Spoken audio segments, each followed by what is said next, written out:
Welcome to the Bear Talk, your go-to Chicago Bears podcast where a father and son break down all things Bears, from Soldier Field to Sunday showdowns. I'm your host, Dylan Weaver, and I'm joined by my dad. How you doing, Dad? Hey, doing great. Actually, really excited to be here to talk the Bears, how we always do. Since you were first born, and I would tell you that this year will be full of excitement, like every other year. And like the Bears, we might fumble the ball a little bit while we're doing this first broadcast. Potentially some interceptions, but nonetheless, it's father and son having a good time talking about what we love the most, and that's the Bears. How do you think about the preseason? Yeah, no, I'm definitely excited. Ready for the action for sure. I'm eager. All this training camp footage, getting brought in from week one of training camp. You just hear reports the Bears offense is downhill, and those thoughts start running through your head again. Oh no, here we go. No offense, but we got a defense. But week two this week, they seems like the offense is starting to find their footing a little bit, getting a little bit of a rhythm. So that's good signs. It obviously is going to be bumps and bruises in the beginning with a new head coach, new system, everything in place. But I'm really excited. Like every year, every offseason, the hype is through the roof, but I'm ready to see some results.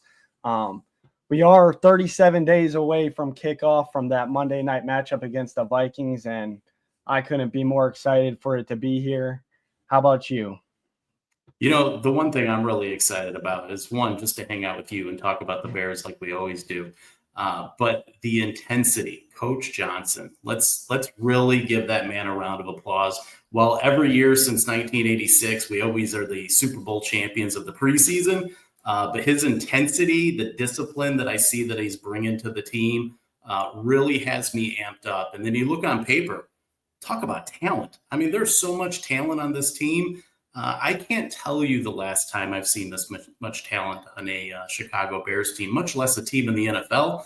So I'm super excited to see what Coach Johnson and all the other coaches, from the offensive coordinator, defensive coordinator, how they put it all together, and then watch, those young stars that we have on this team. It's not too often you have two top 10 first round draft picks from last year going into their second season or sophomore year. And we're really just going to see them and how they put it all together and have, Coach Johnson, coordinate and orchestrate all the action that's going to happen. And I can't wait to tell you about my season predictions, which, spoiler alert, we're going to the Super Bowl, baby. Just kidding. But what do you think, Del? Yeah, no, I'm excited. I mean, the intensity from Ben Johnson definitely stands out. You're hearing reports from training camp. If you're not in those details, you're not, in your playbook. He's kicking people off the field. You're getting one chance to do it and one chance to show yourself and know what you're doing. But other than that, if you're not, doing your part, he's going to kick you off of practice. And that's the accountability we've been needing. Just past couple of years, you hear a lot of our players just talk about how they need to be held more accountable. They want to be coached harder. Well, now they got it. So there's no more excuses coming out of these players, saying we need to be coached harder. This guy is from day one has set the tone.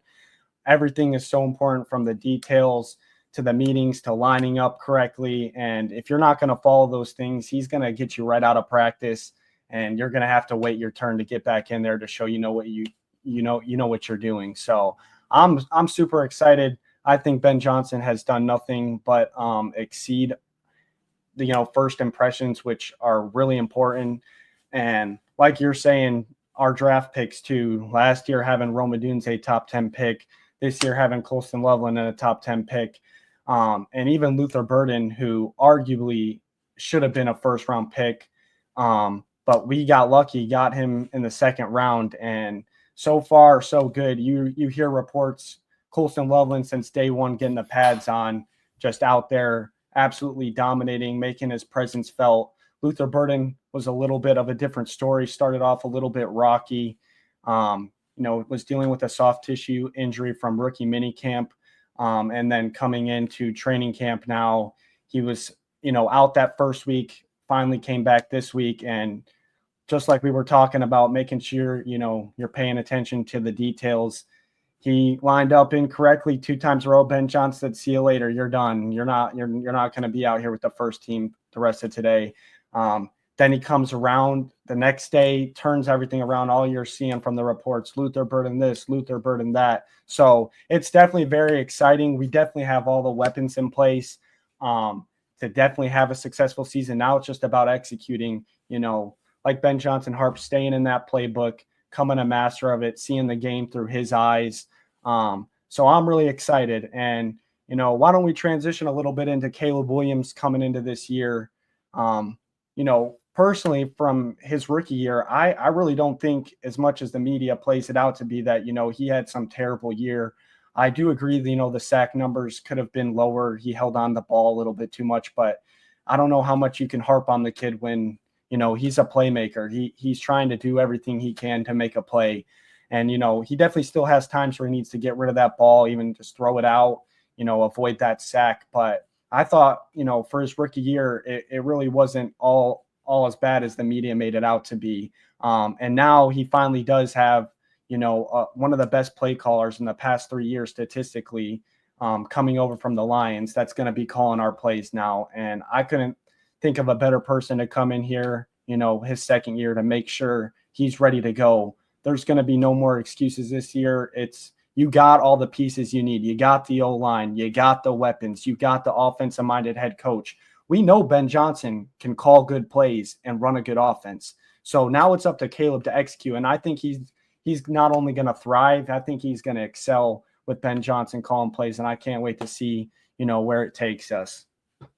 I know it's only preseason and we've only had one game underneath our belt for the year with the Hall of Fame game, which is always fun to watch, right? But I know when I was watching it, I said to myself, the Lions aren't the Lions. And it had to do with the fact that Ben Johnson's not there and calling the plays. Now, granted, it's a bunch of backups and people are, rusty and getting their feet wet. But it really just, it made me exciting to know that I think if Ben Johnson was still the offensive coordinator for the Lions, while he wouldn't have shown his full hand, he definitely wouldn't allow his offense to get beat like that. So I tell you, you're right about Ben Johnson. And then, on top of it, the Luther Burden situation, we come into training camp at the final hour. Luther signs on the dotted line. We have all players under contract. And, that tickles me pink to know that, they're all in the stable. They're all ready to go. It appears they're all in under that discipline and accountability that Ben Johnson's bringing. So it should be a pretty exciting season ahead of us. And I think when you talk about Caleb Williams, he had a remarkable first year as a rookie. As a Bears fan for all the years that I've been a Bears fan, and watching, the Moses Morenos and the Cade McNowns and, the other 79,000 quarterbacks we've had since '85. His freshman year was really, really good for the team. He held the ball too long, right? I mean, took way too many sacks. There's a lot of different things that go into that, as most of the football analysis will tell you. But I think this year, when you see my predictions and you see some other breakout player information that I provide to you for my predictions on the year, you cut those sacks in half and you add that into 10-yard increments. It will be a pretty impressive season out of Caleb Williams. And I don't care what color he paints his fingernails. If he wins games, guess what? I'll paint my fingernails. Yeah, exactly. No, I'm definitely excited. And like I've already said, he's definitely, I think he's due. He's going to have a good second year, and he's going to shut a lot of people up. But I do want to talk about another key piece brought in this team from the coaching staff in the offseason, Dennis Allen, who is now our defensive coordinator. I thought it was a great bring over for Ben Johnson to bring him in. Not only is he a good defensive coordinator and has really good defenses, as we've seen over there with the Saints, but he has that head coaching experience. He went through that last year and was with the Saints, and he can give those tips to Ben Johnson, a first-time head coach who is, he calls plays, but now as a head coach, he's not just worried about the offense. Yeah, is that going to be, a majority of what he's calling plays and helping out the offense? But now he's got to worry about defense, special teams, calling timeouts, which, as we know last year, that was crucial parts of a bunch of games we lost due to, time management and coaching decisions that have to be made in a snap of a finger. So I do like him bringing Dennis Allen in, not only for our defense, finally going to get to see some aggressive, side of our defense, not us just dropping back, playing cover two, not giving up the big play. We're going to see a lot more blitzing with Dennis Allen. And like I said, I'm just excited that he's bringing in Dennis Allen so Ben Johnson can have some head coaching experience, brought to him for any questions or things he may have. How do you feel about Dennis Allen coming in over here in the offseason to be our defensive coordinator? The early reports out of camp is that Dennis Allen is a phenomenal defensive coordinator. Obviously, has a resume to prove that he's, really good with defenses and can create some schemes and some wrinkles in there to give the offenses some, reason for pause and may not be able to run the right plays that they normally would. And they're going to have to work harder to prepare for a Bears defense coached by, Coach Allen. I think you hit the nail on the head with Coach Johnson.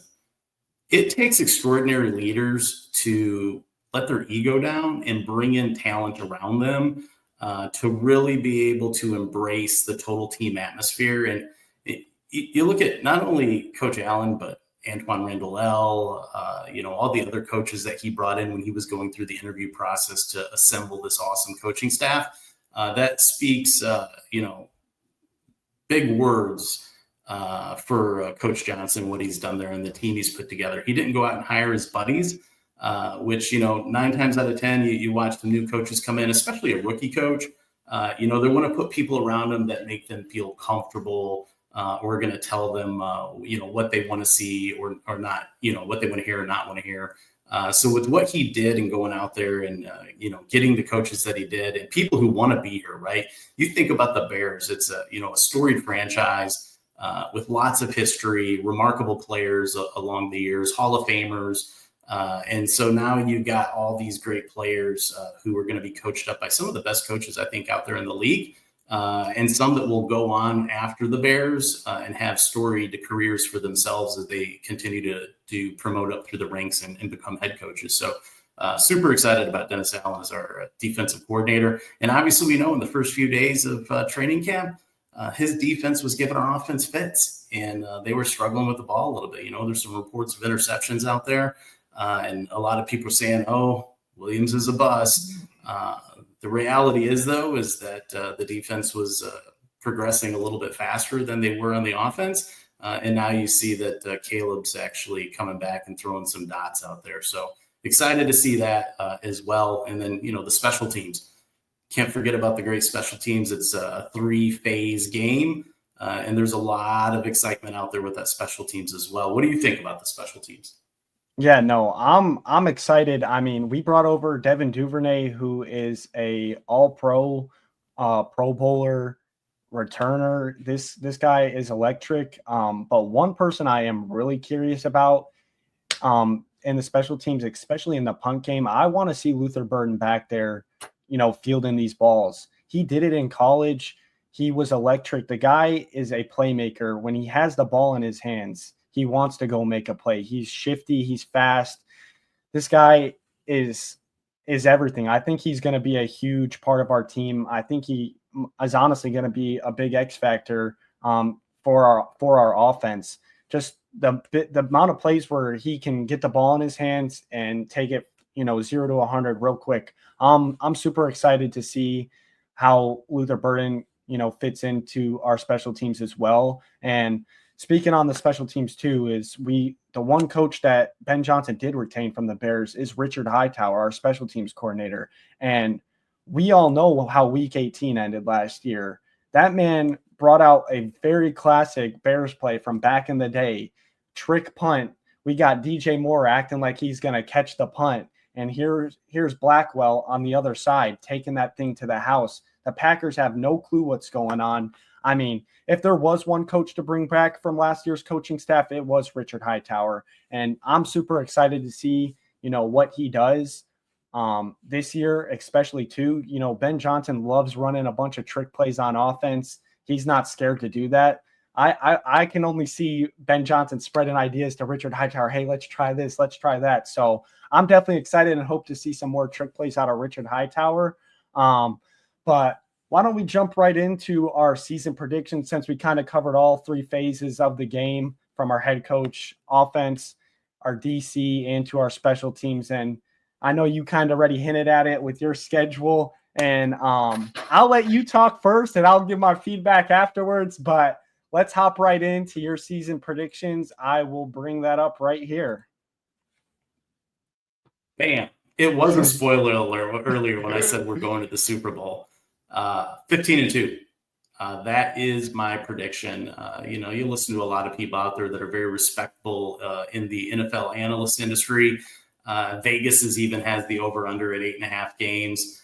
I think there's a lot of things, though, that as you look through, not only the three phases of the game that we just talked about. We talked about the coaches and what they bring to the organization. And then you talk about the X factor, right? You talk about Caleb Williams, Roma Dunze, Colston Loveland, Luther Burden, Cole Kmet.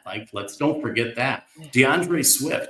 So much talent on that offense that I think any given Sunday we have a chance to win. And there's only really 2 games on this whole schedule that I see that are, big obstacles for us, the talent that they have on the field and their proven records, right? That those 2 teams that I have with wins for the 2025-2026 season. But I'll talk about the first one, right? Vikings. JJ McCarthy hasn't played a snap on in the season. Last year, obviously went down with an injury, which is, unfortunate to see for any NFL player, especially a rookie. But I feel good about the Bears, right? Division rivalry should be an easy win, in my opinion. And you got JJ out there who is, nursing a hamstring. So I don't think their odds look good. And then, the Lions, everyone's like, no, he's not going to win the first game. It's going to be a split. It's going to be the new rivalry since we have, Ben Johnson as our coach.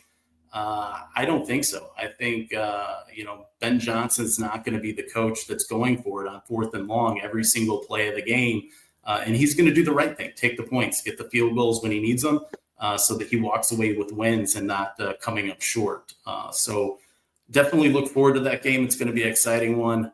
The Cowboys, America's team, maybe back in 1992, they were America's team. They do have some talent on there, but I see the Bears being able to walk away with a win, leaving out of Dallas, which would be good. And then obviously the Raiders game,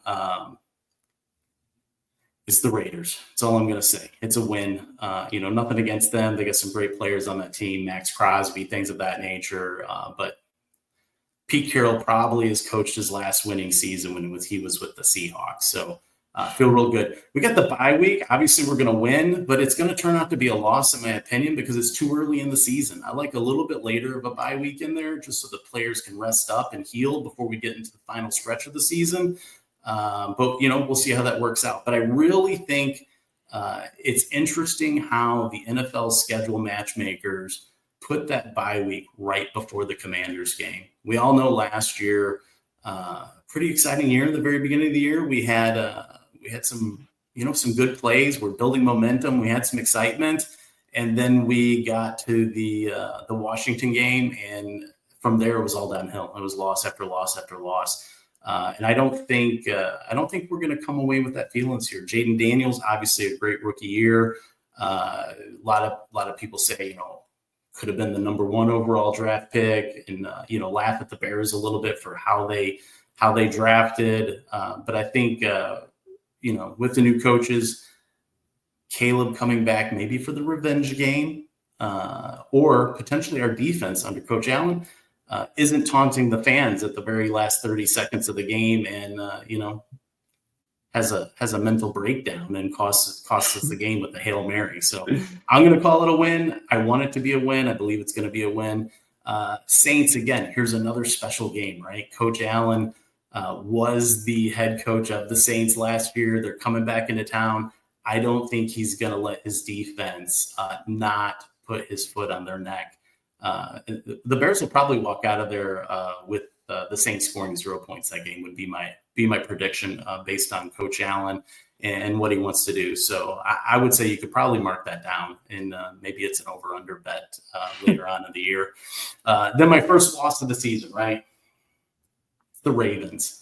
Lamar Jackson, Derrick Henry, those two players, remarkably some of the most exciting players in the NFL, based on rushing and based on quarterback play and decision-making. Obviously, they had some, mental midget mistakes last year as well when it came to the big games, but this will be our first loss. I don't think it's going to be a big loss. I think it might potentially be one of those heartbreaker losses where we have it, and then Lamar pulls some magic out of the hat and runs down the field for, a big touchdown with using his legs and scrambling out of some situations with the defense. But nonetheless, that's my first loss on the season. But from there on out, we get a few more W's under our belt. The Bengals, the Giants, the Vikings, and the Steelers are all W's in my book. You think about it. I know everyone's going to go, you got Joe Burrows, you got Jamar Chase, you got T. Higgins, but they got a lot of problems over there. Even last year, they had those players. You had some injuries going on. You got the Trey Hendrickson situation going on. He's disgruntled. Not sure where that's going to end up from a defensive standpoint for him.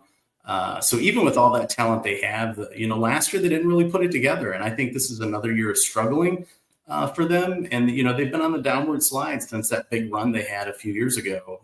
So I think it's another Bears win. And I'll tell you what, we're actually going to be there personally to watch the game because we'll be cheering on the Bears. So maybe just because we show up, a little extra positive fan energy, and we pull the W there and make it pretty exciting. The Giants, Russell Wilson. Now, I know we got Malik Neighbors. He's a stud. Phenomenal, right? I mean, from a wide receiver standpoint, unbelievable. They do have another player on that team that I was a little disappointed that we didn't pick up this year. You're going to laugh at me, but Cam Scadaboo. That'll be pretty exciting to see what they do, but I think it's a win for us nonetheless. Russell didn't impress me last year with the Steelers either, even though he beat out, Justin for the job there after 4 games. But I think we easily pull that win out and be really, really good. And then we go back to the Vikings. JJ may try to have a revenge game after his first loss of the year. I think, though, based on their schedule and looking at it, that's going to be a tough game for them to come back to as well. Maybe they have a little bit of what the Bears experienced last year, where, some bad play and some missed opportunities kind of creates a downward spiral for them. But, again, I'm going to go with it's a W, and it's at home or at the Vikings. So we'll see how that works out. And then the Steelers, we're beating Aaron Rodgers. Yeah, this is a big game right here. We need to send him packing. This is, probably one of his final years, probably his last year. He's only signed to a 1-year deal. Let's send him out the right way. We've seen him, beat our ass plenty of years. Let's send him out one time. And it's in Soldier Field. We don't need him coming out doing that discount double check thing again, saying, I own you guys. No, we have had enough of that. So I agree. This game is a must win. It might be the biggest game of the year. It is a must win. And I think as some companies say, it's when we do our stock buyback where he doesn't own the Chicago Bears anymore. So that'll be good. And then my only other loss I have for the year is the Eagles. You can't compete with them. Jalen Hurts, Saquon Barkley, Devontae, a lot of big players, a lot of big names on there. The defense is unstoppable. Some people still get upset that we didn't draft, the defensive player from Georgia, but the Eagles took him over us. Although I think they have the whole Georgia's team on their team from a defensive standpoint. But we'll take an L there, and anyone who's ever been to Lincoln Financial will know that that's a tough crowd. Not only do the teams usually lose there, the fans get beat up there as well. So yeah. It's a tough match. And then we go into our first big rivalry game, of the year with the Packers. We beat them the last game of the year last year. I think we're going to continue that and go with the W. Browns, I'm not even going to waste much time on talking about the Browns. It's the Browns. They're the Browns for a reason. Then we go back with the Packers again. It's another W. And then I say we wrap up the season. We have so much momentum going, so much excitement going. The players are on fire. I've probably painted my fingernails now 7 times in different colors. And we went out from there. And then we look at what the home field advantage looks like. And, then we're going to the Super Bowl, because I've been saying that every year since 08, 06, whenever that last one was that I broke a TV over. Yeah, 07, yep, 06, 07. Yeah, where, when Hester runs back touchdowns. First play of the game, yeah. Yeah, you think you're going to win the game when that happens. And then, Peyton broke my heart. So, yeah. Anyways, I think that's how it lands up. I really do. I believe that as a fan. And that just tells you how little football knowledge I have, but that is what's in my heart, that they're going to do 15-2. And I think it's going to be a remarkable season. I think this is the run of the Bears in the era of Coach Johnson and Caleb Williams and all the other talented people on there that, some people might turn off the game because they're tired of winning. I mean, when's the last time that happened? I remember, what was it, 2 years ago or last year, the game of the week that was on Sunday, and we were losing so bad they took us off. So hopefully this year every team will or every station will be wanting to pick it up and watch the game. We'll have some flex play going on in there, but I think it's a big year. What's yours look like? Yeah, well, first I want to just touch on yours a little bit and give a little bit of thoughts before I jump right into mine. But if the Bears go 15-2, I mean, I hope they do, and I really do. I definitely can see it down the future. I just as my schedule comes up, you will see. I think we're still going to have a great year this year. I just think, first year it's Ben Johnson is this hot commodity. He's going to run this top offense, but as you saw with him in Detroit that first year when he was with Jared Goff, it gradually got built up. They stacked more wins every season. So I think it's going to still be a great season. I just think we're going to gradually build up to hopefully eventually this 15-2 schedule, maybe next year or the year after that.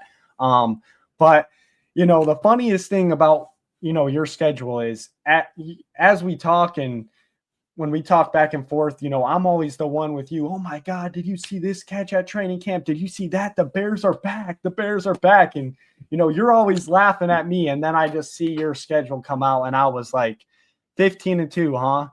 But, I really do hope they can resemble, some level of success like this. If they do in the first year, I mean, the sky's the limit for this team. If they're coming out winning 15 regular season games, I mean, and like you said, if we're 15-2, we're definitely going to be in that Super Bowl contention, if not a favorite. So for my sake, I do hope this is true, but let me bring up my schedule here. I gotta put a timeout in there. Okay. When's the last time the Bears went 13-3? Well, I know they went 12-4 back in 2018, that first year with Nagy. 13 games, huh? I don't even think Urlacher and them did that. They did. Yeah, 2006. That Super Bowl year? It had to be. And then you had 2001 as well. They went 13-3. And you just said it yourself. 12-4 with Trubisky. Yeah, well, part of you got to remember that 12-4 team was because our defense was holding people literally to 10 points a game. I mean, if our defense does that, yeah, I agree. But I do agree. Now we finally have a supporting offense, at least hopefully. That's what it is on paper. And that's why, like we said from the top of the show, this year is very important for Caleb. He has all the weapons, all the pieces he needs. So our offense is going to be able to support our defense because usually it's our defense supporting our offense who was non-existent. It's just never there. We're having to, just rely on our defense holding people to 10, 14 points while our offense scores 17 or 20, and we're squeaking out these close games.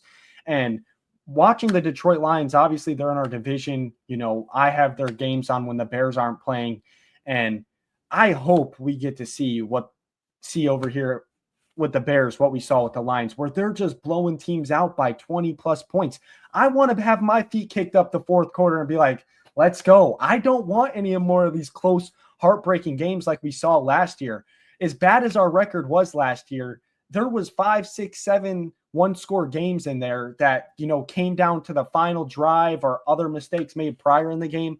I want to kick my feet up like the Lions did last year and be like, yeah, the game's 30-14. We're good. 12 minutes left in the fourth quarter.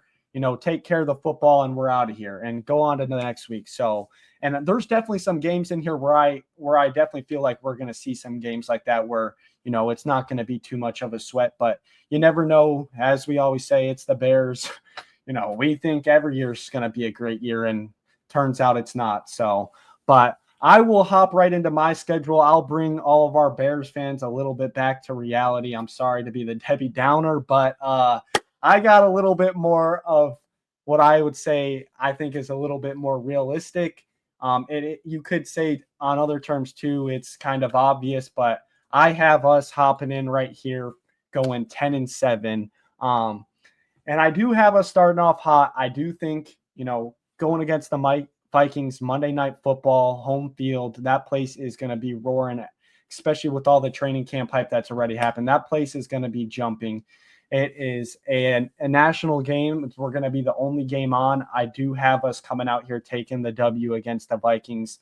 Couple reasons just being J.J. McCarthy, kind of like you stated. It's his first time, starting an actual football game. Last year he played in the preseason, but just like we saw, the other day with the Lions and the Chargers, it's preseason. It looks terrible. There's people out there fighting for their lives just to even make, the practice squad. So I do think, with the Vikings, this is going to be, I wouldn't say an easy W, but I think it is going to be pretty comfortable.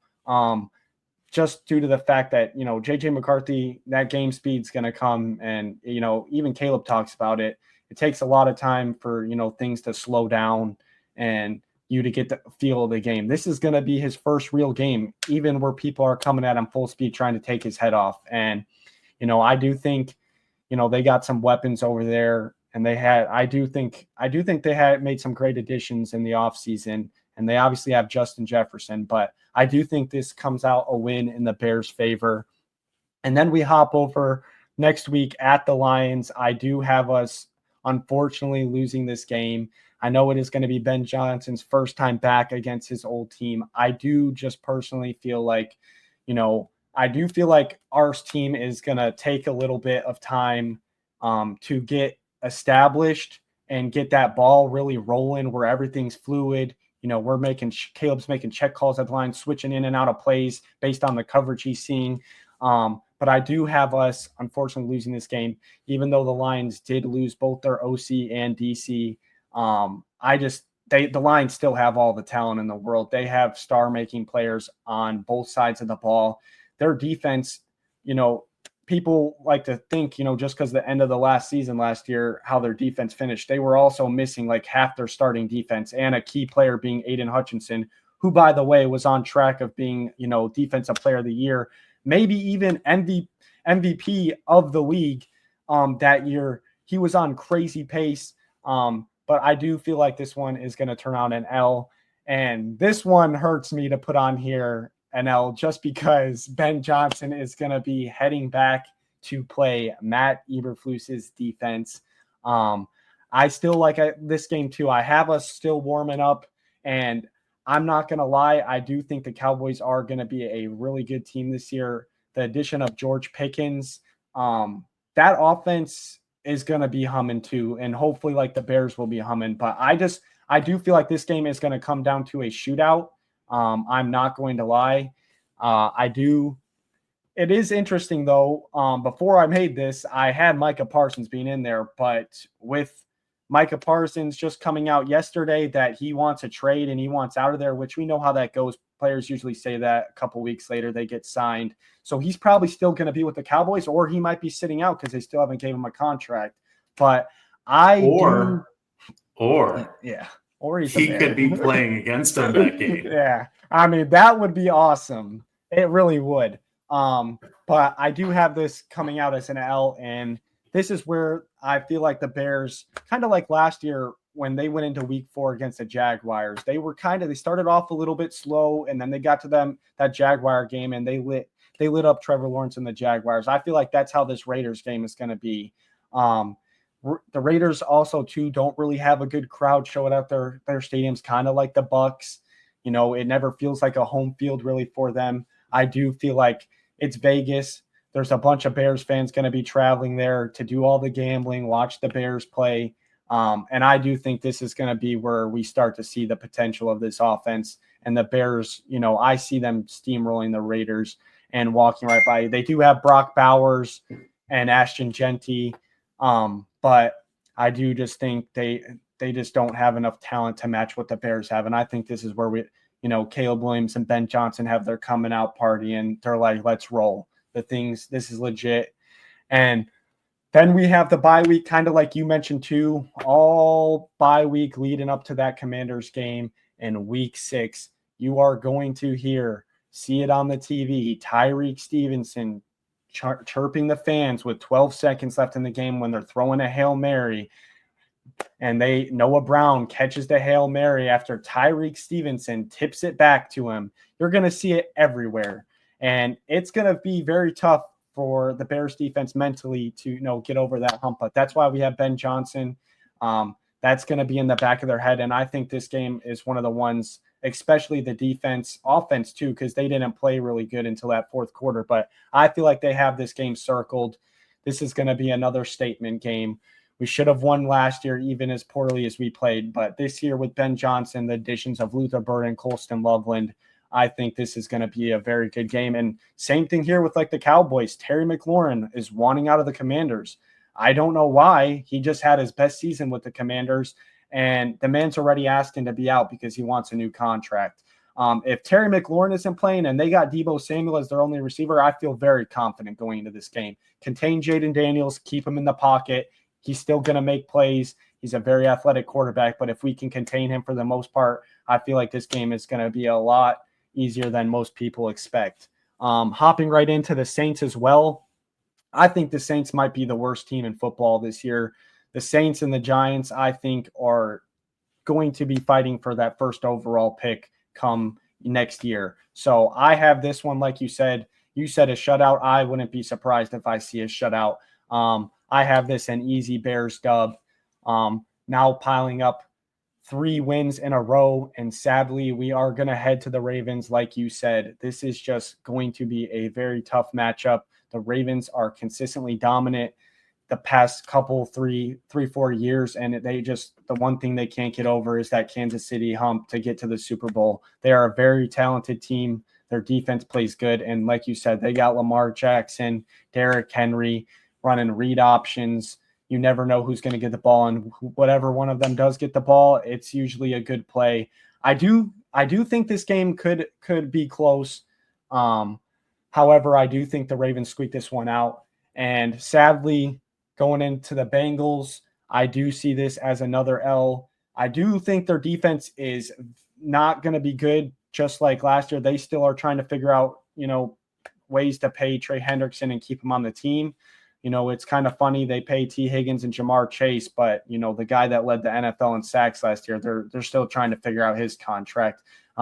Considering how bad their defense was last year, this should have been the first guy they should have signed before, Jamar Chase or T. Higgins. He is a huge part of that defense and probably the only bright side of that defense. But I do have this game being a shootout, just like we saw a bunch of Bengals games last year. Yeah, their defense wasn't good, but every week Joe Burrow's putting up 30, 40 points, getting the job done on offense. Their defense just couldn't hold their end. So I do see this game being a shootout, but I do have us taking an L here. Following up against the Giants, like I said earlier, Saints and Giants, I think they're going to be 2 of the worst teams fighting for that number 1 pick come next year. I think this is going to be a pretty easy W. Put Jalen Johnson on Malik Neighbors. Both going to make plays, but I'm not worried about that game whatsoever.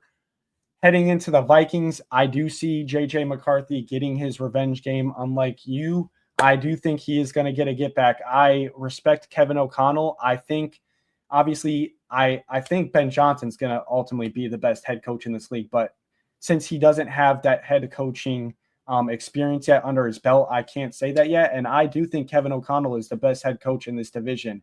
I think it is very underrated, what he has done with the Vikings. He has taken in so many quarterbacks. He revived Sam Darnold's career. He had Josh Dobbs hop in for games and look good. Like, this guy knows how to make quarterbacks look good and knows how to fit their suits. Same thing he did with Kirk Cousins. Then what? Kirk Cousins gets his big deal to go to Atlanta, and he's now a backup quarterback.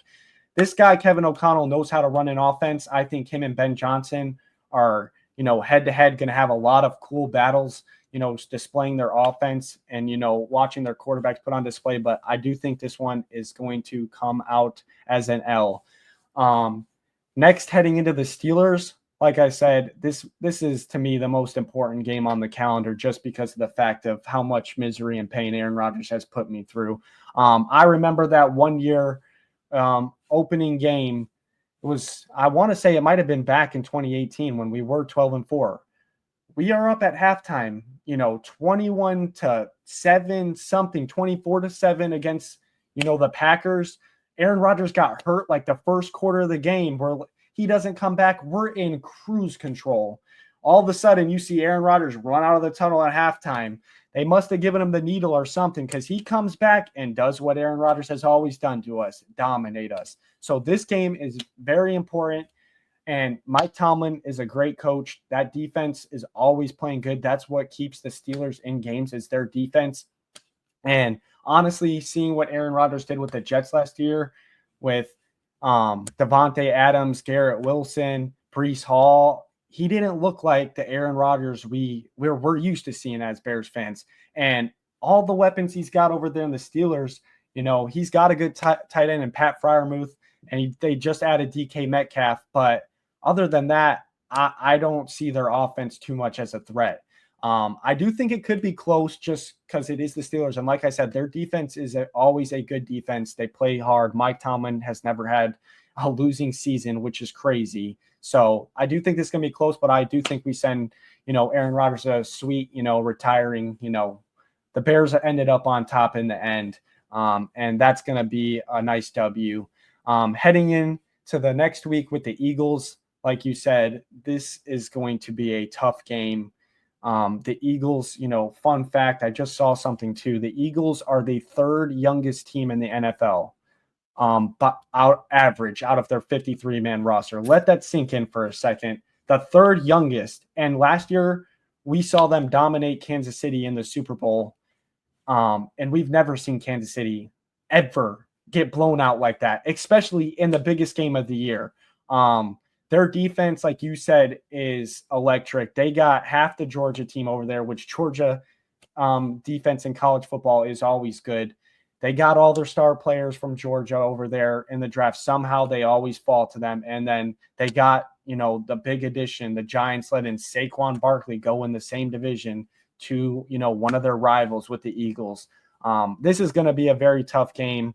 I have them ultimately taking the L. And now to our rivalry game with the Packers. I said it last year and I'll say it again. We just needed one to get over that hump of that 5.5-year losing streak.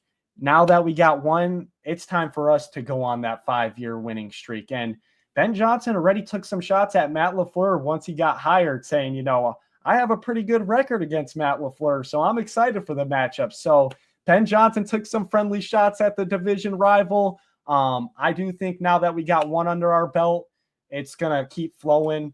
I do think this is going to be a good game. And to be honest, the Packers are switching over wide receivers right now to play cornerback and try them out at cornerback. That's how bad they're hurting for some cornerbacks. They just switched over Bo Melton from receiver to go play cornerback. So I am not too worried about the Packers, honestly, this year. It is a rivalry and there are division games. I still do think they're going to be close, but I think the Bears are going to take care of business. And like you said, I'm not going to spend too much time on the Browns. They're the Browns. They might be fine for that first overall pick too. Maybe they can have a fifth quarterback by next year. Yeah, honestly. I mean, they have what? They took 2 rookies in the draft. I think they might have actually ended up taking 3 rookie quarterbacks, and they're all out there just fighting to be the starters. So this is going to be an easy game. I'm not worried whatsoever. Following that up, back with the Packers again. Like I said, once we get one, it's going to keep rolling. I got us taking care of business with the Packers. And the 49ers, now this is interesting. I do think they are like the mysterious team where it was like really hard for me to decide if this is going to be a W or an L. I do think it is going to turn out in a loss, unfortunately. Kyle Shanahan is a great coach.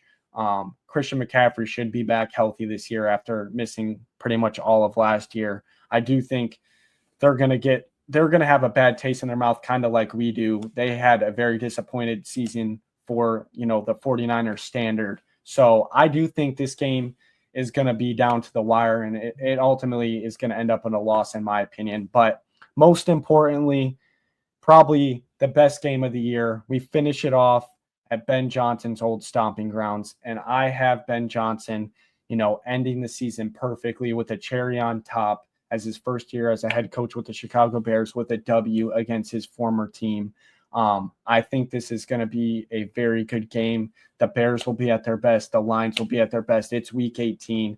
I also think if you're counting up the games right now, we would be at 9-7 going into this week. And I think this game clinches our playoff spot for the playoffs, win or go home.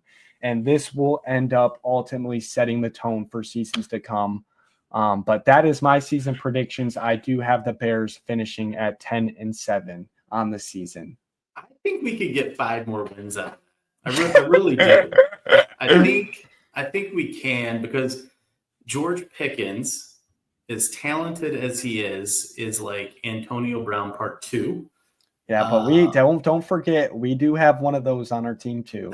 There are some reports previously of Luther Burden, so we do have one of us, but I do agree that man George Pickens will make the best play, and the next action following after it's an unsportsmanlike conduct because he's doing some crazy celebration or getting in someone's face.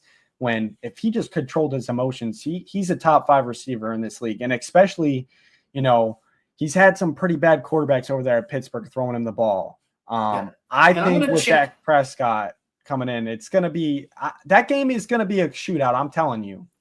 And the 49ers, I got to challenge you a little bit there. No Debo. Yep, but Debo was never their best receiver. And you got Brandon Ayuk. You got Brandon, right? Christian McCaffrey, George Kittle. We're talking the end of the season when injuries start to mount up. And we know, McCaffrey, what's his record been? I think you got another win there. So now you're kind of like 12. You got 12. Yeah, I mean, as far as my toss-up games go, like I do agree with yours. Like the 2 for sure L's. Like I don't even think I'm not trying to be mean, but I don't really think the Bears really stand a chance as the Ravens and the Eagles. I do agree. Those are 2 losses that I really will not change. Nope. But like I said earlier when I was going through my schedule, I do think the Cowboys is a winnable game. And I honestly hope that Ben Johnson does win. Because if you look at this, let's just look at it from a week-to-week perspective. If they lose to the Cowboys, they are going to be 1-2. Depending on the mental of this team, as we've seen in the past, when they start losing, it usually spirals downhill. But that has a lot to do with your coaching, the mentality. So I'm not worried if they do go 1-2. Like I said, that's why I have those 3 wins right after, getting us right back on track. But I do want Ben Johnson to win this game, because if he doesn't, all we're going to see is headlines. Matt Eberflus beats Ben Johnson. He gets revenge on the Bears who fired him. That's going to be the headline for the week going into the Raiders. Now, let's just have Ben Johnson win, and it's not going to be any article about Ben Johnson beating the old coach. It's just going to be business is business. We took care of business. Let's go on to the next game. But, dude, that offense, just like our offense scares me, that Cowboys offense really does scare me too with CeeDee Lamb and George Pickens. Those are 2, I would say, top 10 receivers in the league now on the same team, with a veteran quarterback when he is healthy, is a very above average quarterback in this league who can heave the ball. And those 2 players, one of them's going to be going over top, one of them's going to be going underneath. And they are 2 route technicians with good hands. That offense really does scare me. But like I said, I could see that game coming out to a W. And I will quiver a little bit with the Vikings that I put as an L. I do think we could, sweep them and win both games in the matchup. Like I said, I do have respect for Kevin O'Connell. I think he's the best head coach as of now in the division. The stuff you've seen, like I said, with him do with these different quarterbacks and adapt an offense to play around them and make these quarterbacks get these big deals after they leave is pretty remarkable. I'm sure Kevin O'Connell hopes one day he can just get the quarterback that can stay there for 10 years instead of having to revive Kirk Cousins. And then after that, now Sam Darnold. Oh, Sam Darnold got hurt. We got to get in Josh Dobbs. I'm sure he's hoping J.J. McCarthy is that guy. I don't quite know if he is that guy, but he does. One thing you can say about Kevin O'Connell is he makes his quarterbacks look good no matter what you think of them. So I could see that game. And then same with the Bengals. That is one game I do think is going to come down to the last play, whoever has the ball last, whether that's Caleb or Joe Burrow, whoever has that ball last is going to go win that game. And as good as our defense is, Joe Burrow showed it last year. It didn't matter what defense he was playing against. He put up like 38 points against the Ravens last year, who had a great defense. He's going to score points no matter what. This game is going to be a shootout, and it could kind of be like, it's going to be very, who gets the ball last type of deal. So, but that pretty much wraps it up for the games I think could go other ways. Here's what I'm hearing. No. So there's a chance. No. Okay.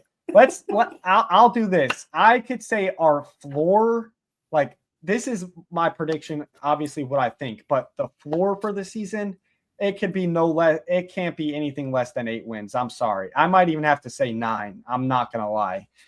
We have a lot of talent. Yes, I know with a first-year coach, we are going to need patience, just like we saw with Ben Johnson his first year in Detroit. It takes time to build up and extend. He even said, in training camp that he's building these plays so that eventually, he can add on to them different variations. He's pretty much installing the foundation right now for what it's going to be for in the future and what little wrinkles he can add going forward. The floor is definitely 8 to 9 games. There's no reason it shouldn't be. And as far as the ceiling goes, I mean, I'm not going as high as 15 like you, but I could say 12 to 13 games could be a ceiling. I think the perfect middle ground, though, is a nice 10-7. And like you said, that should still be a playoff berth, which is something we've been dying since 2018. I don't want to get to the playoffs either and watch us lose to a double doink. So that's my season predictions. Now that we've done our season predictions, we got a couple of what we'd like to call breakout bears. I'll let you hop into yours and talk about 2 players that you think are going to be key players for 1, our offense, and 2, our defense. And this segment is called the Breakout Bears. All right, you see it there on the board, but my first breakout bear is Rome Odunze. I loved watching him at Washington. Obviously, when he played in the championship game, 116 receptions, 1,263 yards, 15 touchdowns.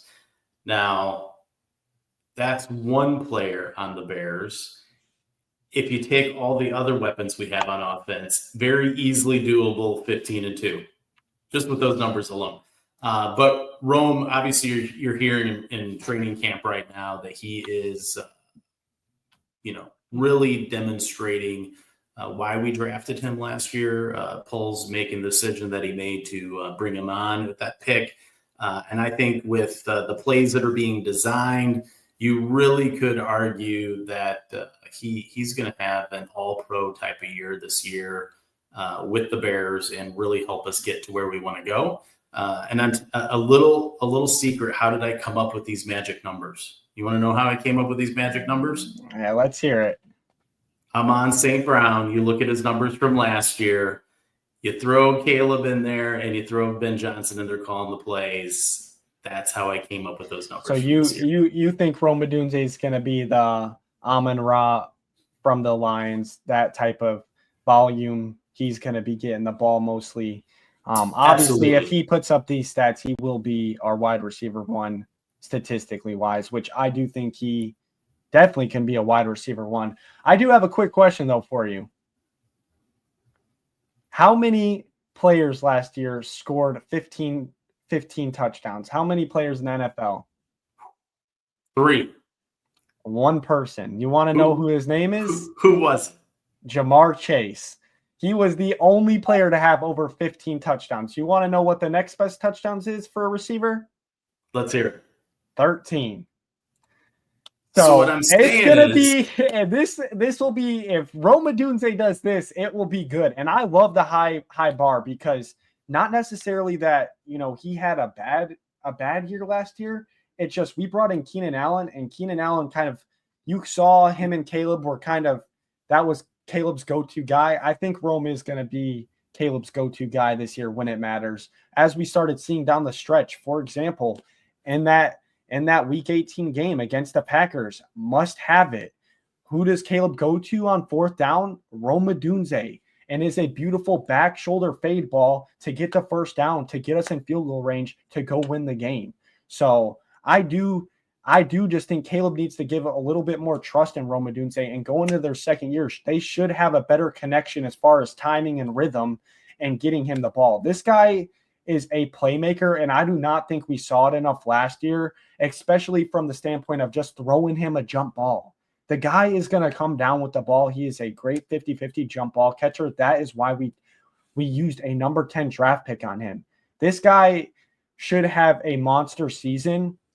The only thing that scares me, and not that it scares me, I just think all of our receivers are going to eat this year on offense. And I don't think one guy's going to have that much better. I think it's going to be very close. I would say my top 3, wide receivers for the Bears, at least on the receiving game, is going to be number 1. I agree, Rome Odunze. He's going to be up there. I also think Colston Loveland, who's been having a great camp, is going to be a lot closer to these receiving numbers than tight end numbers when it comes to his receiving yards and receptions. This guy is a monster. They're already saying Caleb, Case Keenum, even Tyson Bagent, they're all saying this guy is the friendliest target to throw to. He's got a big frame. He knows how to pin himself against the coverage, whether it's a linebacker or a safety or a corner. He knows how to position himself in between them to catch the ball. And then lastly, I do think Luther Burden is going to have a monster year too. This guy is an electric playmaker.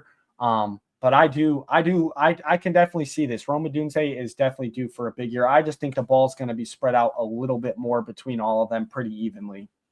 In order to get to 15-2, you got to have big numbers. And I think all 3 of them are going to have big numbers. Yeah. Then he's just going to be the cream of the crop. Yeah, I agree. I'm hoping so. I really loved Rome Odunze when he came out of college. And when we drafted him, it was like finally, like as a Bears fan, I remember sitting there watching the draft, and we're all seeing Caleb and Rome, pre-draft, flying on the same plane together to the draft. All this hype before then, and everyone's like, please take Rome Odunze with number 10. And as Bears fans, we never experience that. The guy we want, we never get. It never happens. So to see it happen last year and not quite see the results that we were expecting, I do think this year, especially with Keenan Allen not being there, no disrespect to him, it was cool to have him. It was definitely a player I would never thought the Bears would have on their team. But Keenan Allen took a lot away from this guy. But I also think Keenan did probably show Rome a lot of veteran stuff that he can take with him going forward. So I'm excited to see Rome going into year 2. Absolutely. And then my other breakout player of the game, it's simply because of how I started this whole conversation. Coach Johnson and the discipline and accountability that he brings.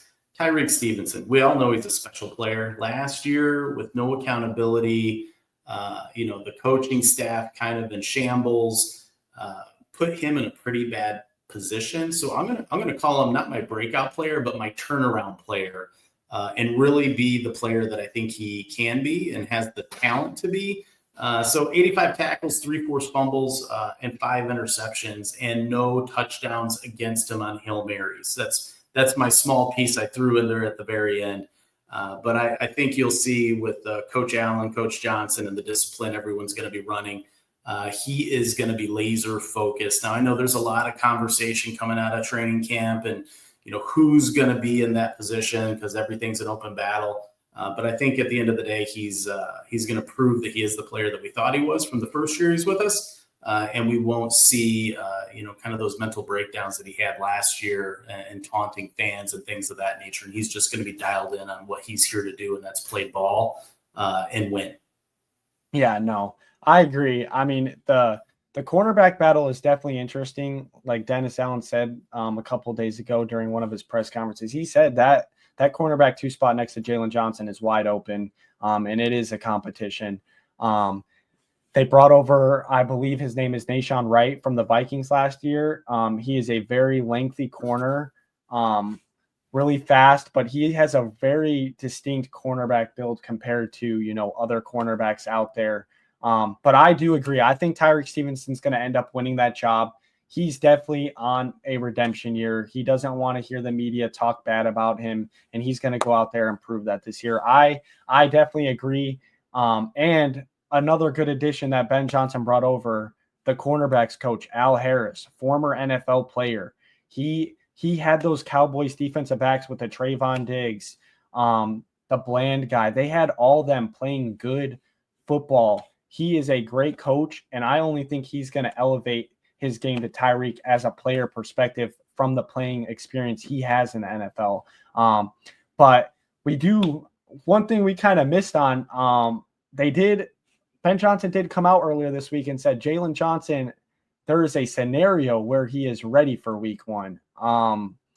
Definitely makes you a little bit nervous because Jalen Johnson might be the best Bears player we have on our team, especially on the defense. That's for sure.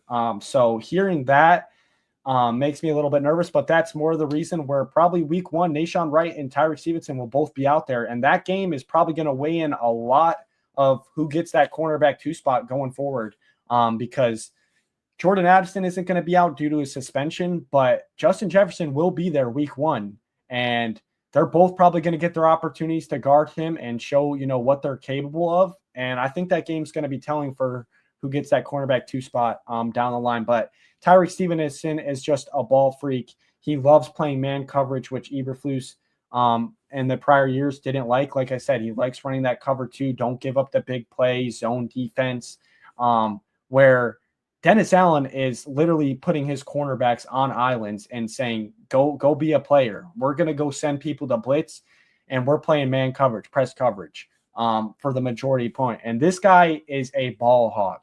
He loves getting the ball. I honestly can see him getting more interceptions than 5. And some of those are probably going back to the house like he did week 1 against the Titans last year.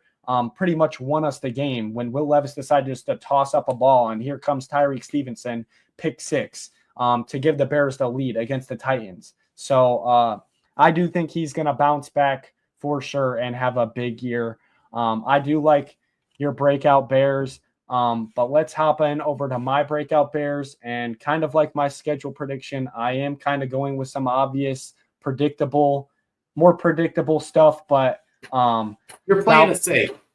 I am playing it safe. I mean, mostly I do just want to see these players exceed, and I do think they are going to have breakout years. And once you see them, you will understand why. But first off, I have Caleb Williams from the offensive side. And like I said from the top of the show, not that I think he had a down year for a rookie year whatsoever, like the media played it out to be. I think considering the circumstances he went through last year, he had a fine, first rookie year. Yeah, mistakes like rookies make, but he had 3 OCs in 1 year. What do you want the rookie quarterback to do? He still put up 3,600 passing yards, I think, a little bit shy of that. 6 interceptions, 20 touchdowns. The guy was playing phenomenal.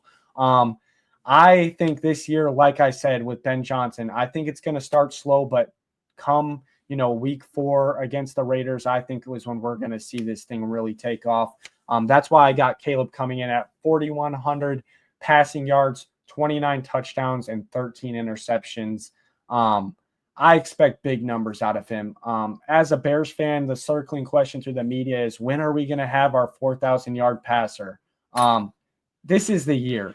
We said it was going to be the year last year. I don't think that was considering how bad Shane Waldron's offense was. But with Ben Johnson leading, offenses statistically the past 3 years in the NFL, he's going to get him over that hump, and Caleb is going to be our first 4,000-yard passer, and we need that out of him. He's even said that's one of his goals this year is to be that first 4,000-yard passer, along with his 70% completion percentage that not only he made as a goal, but Ben Johnson gave him as a goal. I have 29 touchdowns. I want to see him. It'd be really cool to see if he got to that 30, but I got 29 touchdowns in there. And I know some people might be like 13 interceptions. He only had 6 last year. Yeah, he had 6 interceptions last year because he wasn't taking chances. I'm all right with this guy taking more chances and ripping the ball. It's part of learning. It's part of being a quarterback. He had 6 interceptions last year because he was too cautious at times. Let the ball rip. Like I was saying with Rome Odunze, throw him a 50-50 ball. Picks are going to happen. It's part of being a quarterback.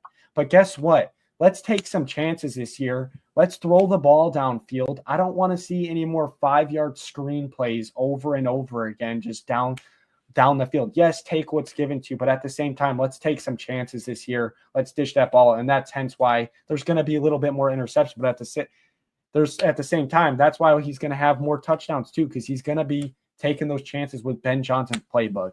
I'll take double the interceptions if we can cut in half the sacks. Yeah, no, I definitely agree. The sacks have to go down for sure. I mean, he was the most sacked quarterback in the league last year. And like we kind of already talked about, part of it was due to him holding onto the ball. But that was also, there's a lot of context that goes behind that. We're losing games. He's trying to make the plays to win us a game. He's trying to be Superman.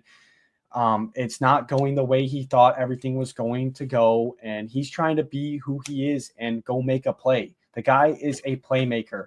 His best attribute of his game is rolling out, whether it's to his left or right, and doing that Michael Jordan crossbody throw, jump man pose. The guy is a playmaker, but I do agree. He's got to cut those sacks down. And I think Ben Johnson is going to give him a little bit of a balance of playing within that rhythm, playing within that system. And then on top of that, still being able to let him be his playmaker self when he needs to be.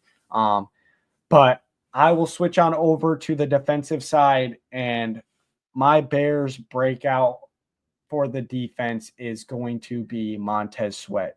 We need him back in his first year form when we got him halfway through the season. This guy needs to come on this year. We haven't really talked about the defense additions that we have made this year in the offseason, but getting Grady Jarrett over from the Falcons, bring in Dio Adangbo from the Indianapolis Colts, Jervon Dexter losing fat and putting on muscle, Andrew Billings in the middle. This D-line, outside of, I would say, Dio Adangbo, there is studs across it. We need Montez Sweat to have hit a year. We're paying him like he's a top edge rusher in the league. And last year he was dealing with that shin injury all year and was fighting through it. So I can give him some benefit of the doubt, but for the stats he put up last year, it's not worth the money we're paying him. So we're going to need to see some improvement out of him. And I really think we will. I'm super excited to see Montez Sweat and what he's going to do this year. But I got him on the season at 62 tackles, 5 forced fumbles. That's right. I'm talking strip sacks, hitting the quarterback. And I got him 13 sacks on the season, beating his overall best at 12.5 sacks on a season. So I expect a huge year from Montez Sweat. And I'm telling you, if he puts up these numbers or even better, that means the defense is going to be humming like they always are. So we need to see Montez Sweat get back to that form. They say he's looking really good in training camp, a lot healthier, feels good. He doesn't have that shin injury anymore bothering him.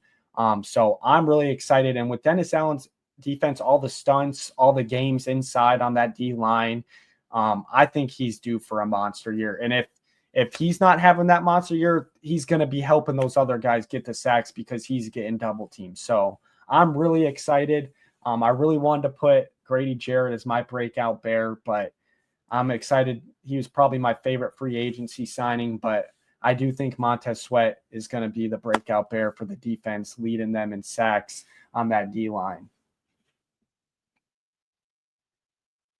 I like what I see there. Yeah. We need this. I got a small question for you, though. Okay. With something we're going to put on the back burner. Okay. Because we are the Bears. First 4 games are losses. Sacks are high. Interceptions are high. Don't even say that. Is Ben Johnson the type of coach that sits Williams and throws in Bajan? Just on the back burner. I don't even want any commentary on it. I mean, just put it on the back burner. I was about to say, we don't need to get into this. Nope. Caleb Williams is our QB1. Yep, I agree. I'm all for Caleb. I love Caleb. I think he's going to have a phenomenal year, but I'm just the what if. I think we got to put it on the back burner, keep it a little warm, just in case it starts off with a loss. And J.J. McCarthy, who hasn't taken an NFL snap in a game, comes in, throws for 300 yards and 3 touchdowns and dominates the Bears. And then we go and lose in Detroit. And then the Cowboys lost that you predicted. And then the Raiders, we take a loss there. I think it's got to be on the back burner. We'd have to talk about it then. But, it's our first show. I just want to throw it out there. And, it's at the very end of the episode. Probably no one will ever hear I said that, but we'll have it on tape. Yeah, I mean, I don't want to even think of that situation. If that ends up happening, it's going to be just another year of, oh my God, I can't believe it. Let's wait for next year and hype it up again. But I do not see that scenario playing out. I think, like I said, I think Ben Johnson is the perfect fit for this team. He wanted to, he had the cream of the crop. He could have went to any NFL team he wanted to. And know what he said? He said, I want to come to the Bears. I want to coach Caleb Williams. And not only that, he wanted to stay and keep Ryan Poles here and work with him. And so far, this draft class might be Ryan Poles' best. And I don't know if that's, I think it's due to Ben Johnson too, because that first pick with Colston Loveland, that was a Ben Johnson pick. He said, get me my tight end here. Get me my Sam Laporte over here. Yes, Cole Kmet's good, but I want Colston Loveland. And a lot of people, were doubting it in the moment, as we were. I remember we were on the phone. We're like, Colston Loveland, Tyler Warren was rated the best tight end. And look at this guy. All I'm saying is just trust Ben Johnson. That's what we got to do. He hasn't shown us a reason yet to not trust him. And I know it's hard as Bears fans, but we got to trust him. And I trust the process. And I'm really excited for the season. I know it's going to be a fun one, no matter wins or losses. Obviously, I hope they win a bunch of games, but I always love watching my Bears and talking it with you, Dad. So, absolutely, it's been a fun time today, starting with our first show. Listening about your thoughts, my thoughts, and the real fun will be as we get into the games, right? And we start talking about what's good, what's bad, and sometimes I get to be a Debbie Downer, and you stay positive, Paulie. But it'll definitely be a fun year as we chat this out and see exactly where the Bears go, and hopefully this is our year. Yeah.